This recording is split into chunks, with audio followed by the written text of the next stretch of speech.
اب جتنے بھی لوگ بیٹھے ہیں، ہماری خواتین بھی، اللہ نے ہم سب میں لیڈر بننے کی صلاحیت دی ہے.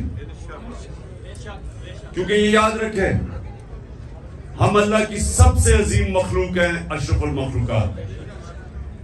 تو جب اللہ نے فرشتوں کو کہا کہ انسان کے سامنے جھکو، اور جب ابلیس نے انکار کیا تو اللہ نے کہا فرشتوں کو کہ تمہیں بھی نہیں پتا کہ میں نے انسان کو کتنی صلاحیتیں دی ہوئی ہیں.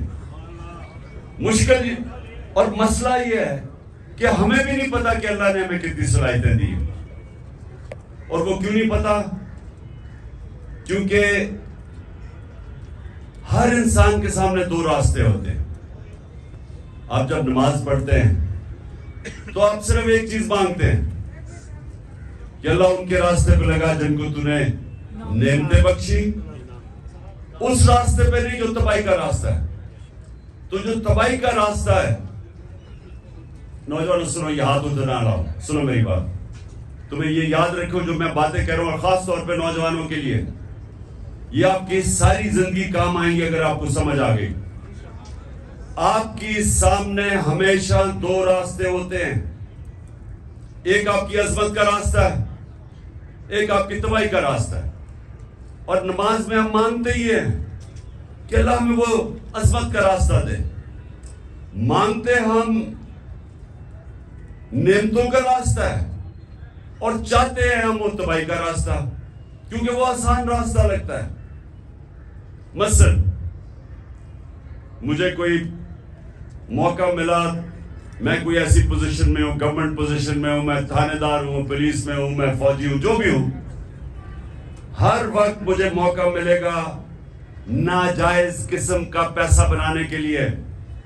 لگے گا وہ آسان راستہ ہے، رشوت دوں گا ایک دم پیسہ آ جائے گا، لیکن وہ آپ کی تباہی کا راستہ ہے.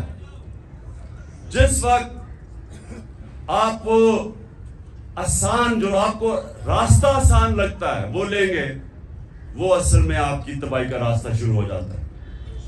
کیونکہ قرآن کی ایک اور آیت ہے کہ جس چیز کو سمجھتے ہو تمہارے لیے بری ہے وہ تمہارے لیے اچھی ہے، اور جس کو تم اچھی سمجھتے ہو وہ بری ہے. اس کا کیا مطلب ہے؟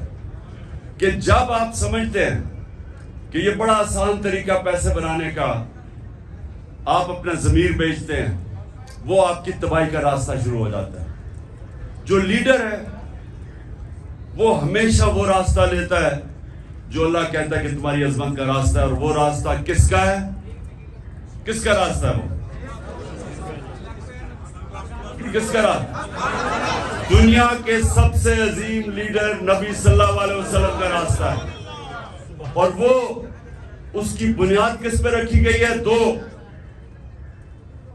دو کیریکٹرسٹکس کے اوپر اس کی بنیاد رکھی گئی ہے لیڈرشپ کے راستے میں: صادق اور امین. سچ بولنے والا اور انصاف کرنے والا. یہ دو کوالٹیز ہیں لیڈر کی. جو بھی آپ میں سے لیڈر بننا چاہتا ہے یہ یاد رکھیں، آپ کو یہ دو چیزیں، سچائی، جھوٹا لیڈر نہیں ہو سکتا. جب جھوٹا لیڈر ہوتا ہے تو وہ لندن میں جو بھاگا ہوا وہ بن جاتا ہے. لیڈر سچ بولتا ہے. سننے روزہ کھلنے والا ہے. سنیں، میں نوجوانوں کے لیے کہہ رہا ہوں، یہ آپ کی ساری زندگی یہ میری باتیں یاد رکھنا. اگر آپ نے، آپ کی پرواز اوپر ہونی ہے، اقبال کا شاہین بننا ہے،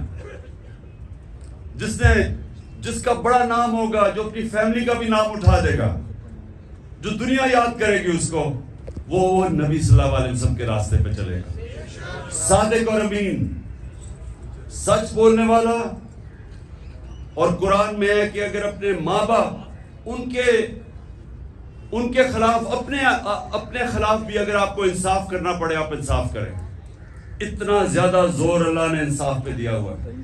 وہ لیڈرشپ کی، جب ایک لیڈر انصاف کرتا ہے اس کی عزت ہوتی ہے، اور لیڈر عزت کے بغیر لیڈر نہیں بنتا. تو یہ آپ نے باتیں یاد رکھنی ہیں کئی دفعہ ہوتا ہے جی وہ میرا دوست کہہ رہا ہے تو چلے میں جھوٹ کا ساتھ دے دوں، میں سفارشی کسی کے لے لوں. جب آپ کسی کا مثلا آپ ٹیم سلیکشن میں سفارشی لے کے آتے ہیں تو آپ کسی کا حق مارتے ہیں. جب آپ حق مارتے ہیں اوپر والے کی برکت نہیں آتی، کیونکہ سارا کامیابی تو اوپر والا دیتا ہے. تو اللہ جب دیکھتا ہے کہ کسی کا کوئی حق مارا ہے، بدنیت ہے انسان، اس کو کامیابی نہیں ملتی. تو میں نے صرف آج آپ کو یہ کہنا تھا نوجوانوں کہ لیڈر دو چیزوں کے اوپر اس کی بنیاد رکھی جاتی ہے. صادق اور امین، سچا ہوتا ہے. نبی صلی اللہ علیہ وسلم کے پاس ایک قریش آیا، کہتا جی میں 60 سال کا ہو گیا ہوں، میرے لیے مجھے کوئی ایک چیز بتائیں کہ میں مسلمان بھی ہو جاؤں اور میں اپنی عادتیں نہ چھوڑوں. میں اب 60 سال کا اپنی عادتیں نہیں چھوڑ سکتا. تو انہوں نے کہا اگر ایک چیز مسلمان ہونے کے لیے تو سچ بولو. سچ میں بڑی طاقت ہے، کیونکہ اللہ الحق ہے، اللہ سچ ہے.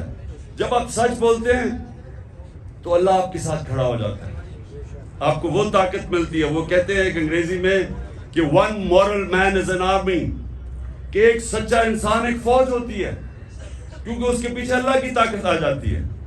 اور دوسرا یہ جو انصاف کرنا ہے، یہ یاد رکھیں کہ وہ ایک ابن خلدون کا اس نے کہا کہ میرا تجزیہ ہے، بہت بڑا عالم تھا، کہتا میں نے جو سارا قرآن پڑھی ہے میرا تجزیہ یہ ہے کہ اللہ نے انسان کو زمین پہ بھیجا ہی ایک وجہ سے ہے کہ انصاف کرو، میری زمین پہ انصاف کرو. یہ دو چیزیں یاد رکھیے نوجوانوں، ان دو چیزوں پہ کھڑے رہو، آپ کی معاشرے میں عزت بڑھنی شروع ہو جائے گی. گاؤں کے اندر ایک لوگوں کو پتہ چلے جی وہ آدمی ہے، جو بھی مسئلے ہوتے ہیں وہ ادھر پہنچ جاتے ہیں ان کے مسئلے حل کرنے کے لیے، وہ سچا آدمی اور صادق اور امین ہے. سارے گاؤں اس کی عزت کرتی. نبی صلی اللہ علیہ وسلم کی نبوت سے پہلے سارے مکہ کے لوگ جانتے تھے کہ وہ صادق اور امین ہے. ابھی نبوت نہیں ملی تھی، لیکن یہ خطاب تھا کہ وہ سچا اور ایماندار اور امانتدار آدمی ہے. اس لیے یہ یاد رکھنا کہ دنیا میں اوپر جانا ہے. اچھا یہ سچ بولنا آسان نہیں ہے، مشکل ہوتا ہے، طاقتوں کا سامنا کرنا پڑتا ہے. آپ کے اوپر یہ جو گھر کے اوپر حملے ہو جاتے ہیں، ٹیئر گیس شیلنگ ہو جاتی ہے، لیکن یہ کوئی فکر نہیں، کیونکہ ہمارے نبی صلی اللہ علیہ وسلم نے بڑی مشکلوں کا سامنا کیا تھا. لیکن پھر ان کی جو آج عظمت ہے، اس لیے ہم آج جان دینے کے لیے اس لیے تیار ہیں کہ ان کے کیریکٹر کی وجہ سے کہ وہ رائے حق پہ کھڑے رہے اور آخر میں ساری دنیا ان کے ساتھ ہوگی. دعا کریں گے اور پھر انشاءاللہ روزہ کھولیں گے.